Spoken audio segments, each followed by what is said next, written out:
ये फ्रेंड्स, कैसे हैं आप सब। मुझे पूरी उम्मीद है कि आप लोग बहुत अच्छे होंगे। मैं अपने हर सब्सक्राइबर से रिक्वेस्ट करती हूँ कि प्लीज़ वो मेरे वीडियोस को शेयर भी कर दें ताकि सब्सक्राइबर की संख्या कुछ और बढ़ सके। फ्रेंड्स, आप लोगों ने सुना होगा फेमस किताब के बारे में जिसका नाम है the power of your subconscious mind, हमारे अवचेतन मन की शक्ति। फ्रेंड्स, बहुत सारे प्रमाणों के बाद और बहुत सारे स्टडी करने के बाद ये निष्कर्ष निकाला गया था कि अगर मेहनत करने के बावजूद हम अपने दिमाग में निगेटिव विचारों को रखते हैं कि पता नहीं मुझे सफलता मिलेगी या नहीं, मेरे पास कोई दूसरा रास्ता नहीं है, मुझे असफलता ही हाथ लगेगी, कोई भी हम निगेटिव थॉट अपने दिमाग में रखते हैं तो हमारे बने बनाए काम बिगड़ जाते हैं और सब कुछ आने के बाद भी हमें सफलता नहीं मिलती। ऐसा भी आपने सुना होगा कि कई बार स्टूडेंट बहुत मेहनत करते हैं, पूरी रात जाके मेहनत करते हैं, अगले दिन इंटरव्यू के लिए जाते हैं, पेपर के लिए जाते हैं, तो वो फेल हो जाते हैं, उन्हें सफलता नहीं मिलती क्योंकि वो अपने सबकॉन्शियस माइंड को काम करने ही नहीं देते। तो बहुत ज़रूरी है कि हार्डवर्क के साथ साथ हम अपने सबकॉन्शियस माइंड को काम करने दें।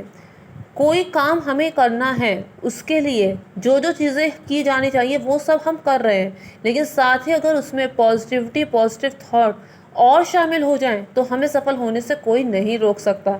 तो इसी पर मैं बात आगे बढ़ाती हूँ। किसी भी असफलता का मुख्य कारण होता है हमारे सेल्फ कॉन्फिडेंस में कमी और बहुत ज़्यादा कोशिश करना या फिर बहुत ज़्यादा प्रयत्न करना। कई व्यक्ति अपने अवचेतन की कार्यशैली को पूरी तरह से समझने में असमर्थ होते हैं।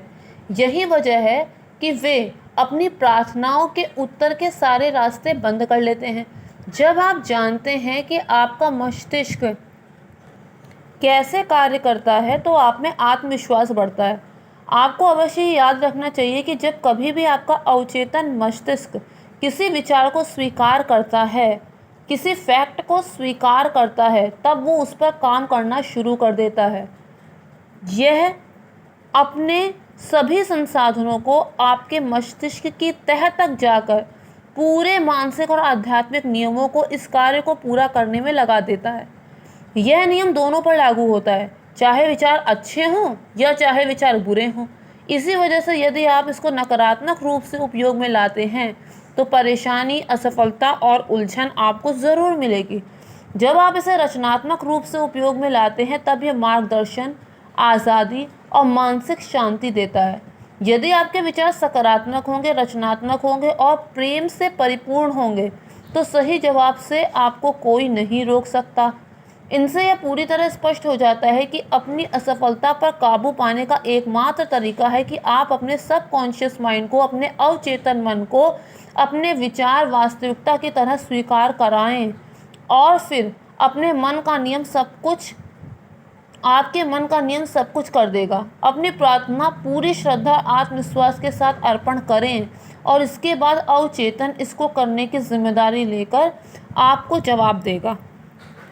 यदि आप अपने मन के द्वारा ज़बरदस्ती काम कराने की कोशिश कर रहे हैं तो आपको हमेशा असफलता ही मिलेगी। आपका अवचेतन मन जोर देने पर नहीं वरन आपके विश्वास और आपके चेतन मन की स्वीकृति पर अपनी प्रतिक्रिया देता है। इस तरह के वक्तव्य से भी आपको कोई जवाब नहीं मिलेगा। जैसे आप कहेंगे कि स्थिति बदतर हो गई है, मुझे कभी जवाब नहीं मिलेगा, मुझे कोई रास्ता नहीं सूझ रहा, सब कुछ बेकार है, मुझे नहीं पता कि क्या करना चाहिए, मैं उलझन में फंसा हूँ। जब आप इस तरह की बात कहते हैं अपने मन से तब आपको अपने अवचेतन मस्तिष्क से कोई प्रतिक्रिया, सहयोग नहीं मिलेगा। सिपाही ने जैसे कि समय सीमा तय कर दी हो, ना तो आप आगे बढ़ सकते हैं ना पीछे हट सकते हैं। दूसरे शब्दों में आप कहीं नहीं जा सकते।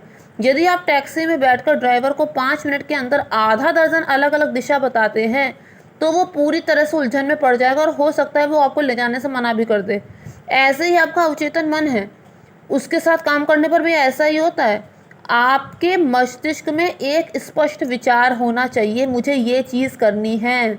आपको एक निश्चित निर्णय पे पहुंचना है कि इसका उपाय ये है और एक रास्ता आपकी बीमारी की विकट समस्या का हल है।